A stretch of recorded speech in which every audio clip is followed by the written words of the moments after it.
नमस्कार। आकाशवाणी जयपुर अजमेर से प्रस्तुत हैं प्रादेशिक समाचार।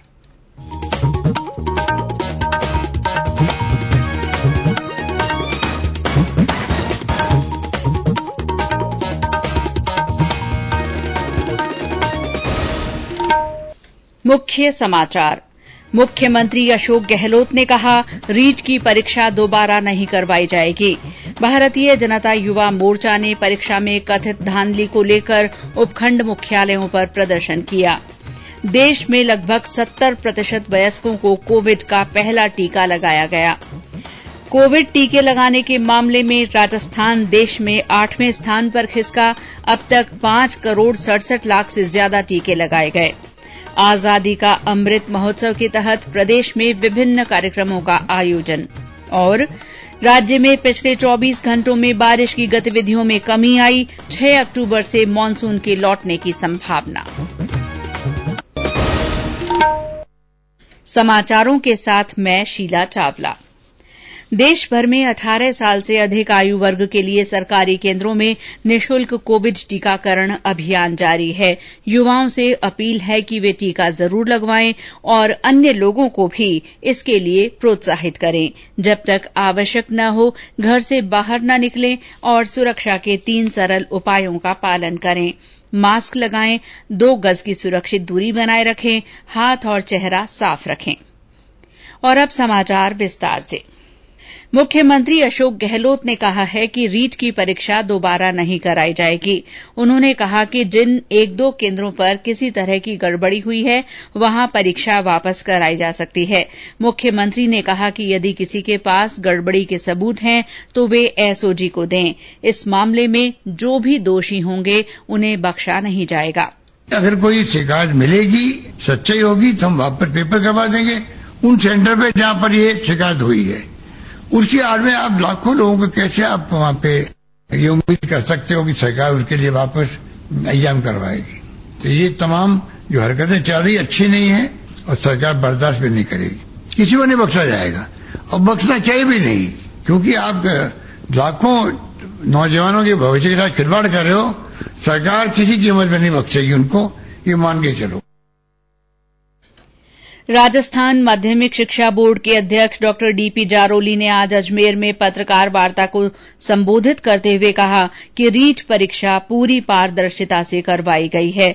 उन्होंने कहा कि परीक्षा में किसी तरह की धांधली नहीं हुई है। रीट परीक्षा में कथित अनियमितता के विरोध में भारतीय जनता युवा मोर्चा ने आज प्रदेश भर में उपखंड मुख्यालयों पर प्रदर्शन कर उपखंड अधिकारियों को मुख्यमंत्री के नाम ज्ञापन सौंपे। युवा मोर्चा के प्रदेश अध्यक्ष हिमांशु शर्मा ने सीकर में पत्रकारों से बातचीत में कहा कि शिक्षा मंत्री गोविंद सिंह डोटासरा को बर्खास्त किया जाए। उन्होंने परीक्षा दोबारा करवाए जाने की मांग की। उन्होंने इस परीक्षा में हुई धांधली की सीबीआई से जांच कराने की मांग भी की। इस बीच राजस्थान बेरोजगार एकीकृत महासंघ के प्रदेश अध्यक्ष उपेन यादव ने आज मुख्यमंत्री से मुलाकात की। श्री यादव ने बताया कि उन्होंने मुख्यमंत्री से भविष्य की भर्तियों में अनियमितता को रोकने के लिए सख्त कानून बनाने की मांग की है। केंद्रीय स्वास्थ्य मंत्री मनसुख मांडविया ने कहा है कि देश में करीब 70% वयस्कों को कोविड का पहला टीका लगाया जा चुका है। एक ट्वीट में उन्होंने कहा कि सरकार मजबूत राष्ट्र तेज टीकाकरण के मंत्र पर काम कर रही है। श्री मांडविया ने कहा कि प्रधानमंत्री नरेंद्र मोदी के नेतृत्व में देश कोविड महामारी के विरुद्ध संघर्ष में महत्वपूर्ण उपलब्धि हासिल कर रहा है। उन्होंने कोरोना के खिलाफ लड़ाई में सभी की भागीदारी पर बल दिया। देश में अब तक 91 करोड़ से ज्यादा लोगों को कोविड टीके लगाए जा चुके हैं। स्वास्थ्य मंत्रालय के अनुसार इसके साथ ही देश में कोविड टीकाकरण अभियान ने नया रिकॉर्ड कायम किया है। मंत्रालय ने इसे कोविड-19 के विरुद्ध लड़ाई में महत्वपूर्ण उपलब्धि बताया। राज्य में अब तक 5,67,69,हजार से ज्यादा कोविड टीके लगाए जा चुके हैं। पूरे देश में कोविड टीके लगाने के मामले में राजस्थान 8वें स्थान पर है। राज्य में 4,07,00,000 से ज्यादा लोगों को पहला टीका, जबकि 1,60,59,000 से ज्यादा लोगों को दोनों टीके दिए जा चुके हैं। आज भी 1,10,000 से ज्यादा टीके लगाए गए। केंद्र सरकार से आज राज्य को टीके की 7 लाख से ज्यादा खुराक मिली हैं। कोविड संबंधी राष्ट्रीय हेल्पलाइन नंबर हमारी वेबसाइट newsonair.gov.in पर उपलब्ध हैं। राज्यपाल कलराज मिश्र ने कहा है कि राज्यपाल राहत कोष का उद्देश्य ऐसे जरूरतमंदों को सहायता देना है जिन्हें कहीं और से किसी तरह की सहायता नहीं मिल पाती है। श्री मिश्र आज राज्यपाल राहत कोष की सलाहकार समिति के सदस्यों की बैठक को ऑनलाइन संबोधित कर रहे थे। उन्होंने कहा कि अधिक से अधिक पात्र लोगों को लाभान्वित करने के उद्देश्य से राज्यपाल राहत कोष का दायरा बढ़ाया गया है। अब इसके माध्यम से अकाल, बाढ़, दुर्घटना, प्राकृतिक आपदाओं में लोगों की सहायता, महामारी में औषधि और उपकरण के लिए सहायता, असहाय बालक बालिकाओं की चिकित्सा, भोजन और रखरखाव के लिए भी मदद दी जा रही है। उन्होंने बताया कि साल 2021-22 में राज्यपाल राहत कोष से कोरोना पीड़ितों के टीकाकरण के लिए 2 करोड़ रुपए की सहायता मुख्यमंत्री राहत कोष में दी गई है। ये समाचार आकाशवाणी जयपुर अजमेर से प्रसारित किए जा रहे हैं। समाचारों में आगे बढ़ने से पहले ये संदेश। चलो मिलकर एक शुरुआत करें, चलो एक फैसला आज करें, मास्क नहीं तो टोकेंगे, कोरोना को रोकेंगे, चलो एक इरादा करते हैं, चलो कुछ वादा करते हैं, मास्क नहीं तो टोकेंगे, कोरोना को रोकेंगे। समाचारों में आपका फिर स्वागत है और अब आजादी का अमृत महोत्सव से जुड़े समाचार। आजादी का अमृत महोत्सव।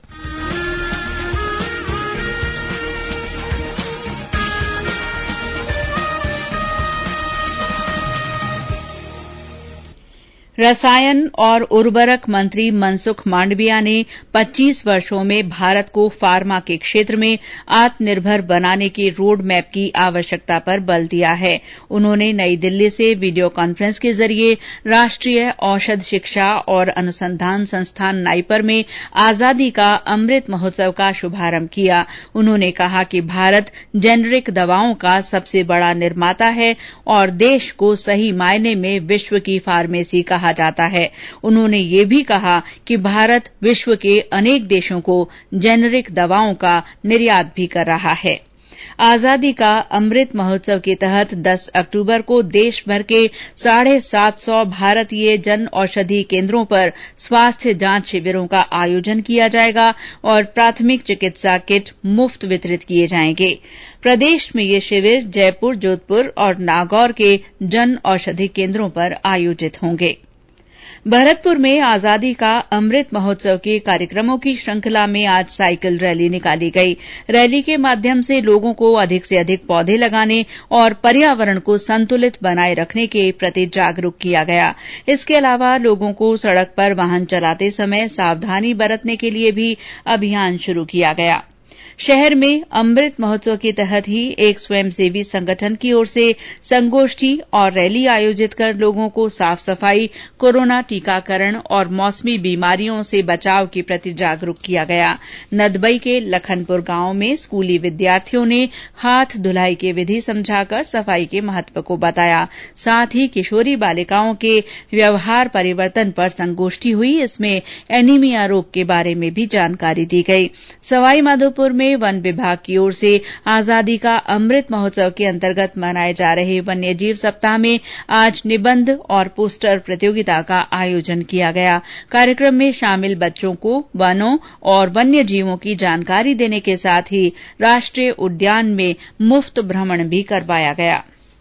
आजादी का अमृत महोत्सव के तहत आकाशवाणी समाचार जयपुर की ओर से संदेश श्रृंखला चलाई जा रही है। इसमें श्रोताओं से देशभक्ति और प्रेरणादायी संदेशों को आमंत्रित कर उन्हें समाचार बुलेटिन में शामिल किया जाता है। श्रोता अपने संदेश रिकॉर्ड कर हमारे व्हाट्सएप नंबर 9414052368 पर भेज सकते हैं।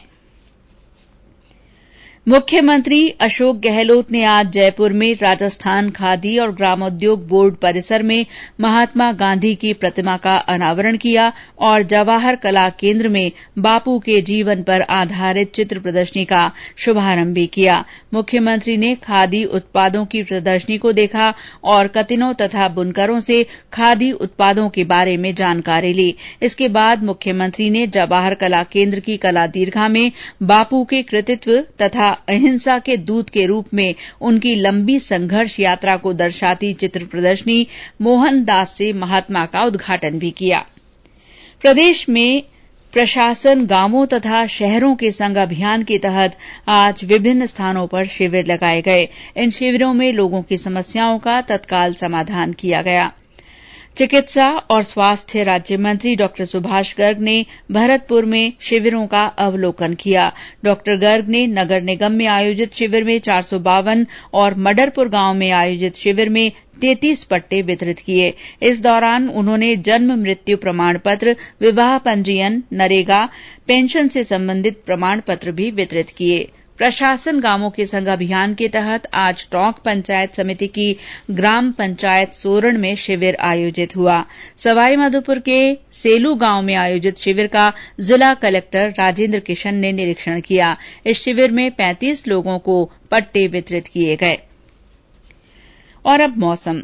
प्रदेश में पिछले 24 घंटे में ज्यादातर जिलों में मौसम शुष्क रहा है। इस दौरान कुछ स्थानों पर ही बारिश के समाचार हैं। मौसम विभाग के अनुसार श्रीगंगानगर और हनुमानगढ़ जिलों के कुछ भागों में आज मेघ गर्जन के साथ हल्के से मध्यम बारिश की संभावना है। पश्चिमी राजस्थान के बाकी सभी जिलों में मौसम मुख्यतः शुष्क बना रहेगा। विभाग के निदेशक राधेश्याम शर्मा ने बताया कि 6 अक्टूबर से पश्चिमी जिलों से मानसून के लौटने के लिए परिस्थितियां अनुकूल बन गई हैं। पिछले 2 दिनों से राजस्थान के ज्यादातर भागों में मानसून एक्टिविटी काफी कम हो गई है। पिछले 24 घंटों में देखें तो केवल उदयपुर और कोटा डिवीजन में हल्के से मध्यम बारिश रिकॉर्ड हुई है। इसके अलावा ज्यादातर भागों में मौसम ड्राई है। औसतन 17 सितंबर से पश्चिमी राजस्थान से मानसून लौटना शुरू होता है। इस बार जो है वो औसत से करीब 20 दिन की देरी से जो है वो मानसून लौटना शुरू होगा। 6 अक्टूबर से पश्चिमी राजस्थान के जोधपुर और बीकानेर संभाग के कुछ भागों से मानसून के विदा होने के लिए परिस्थितियां अनुकूल है और पूरे राजस्थान से निकलने के लिए अभी भी जो है वो 6 अक्टूबर के बाद 2 से 4 दिन और लग सकते। और अंत में मुख्य समाचार एक बार फिर।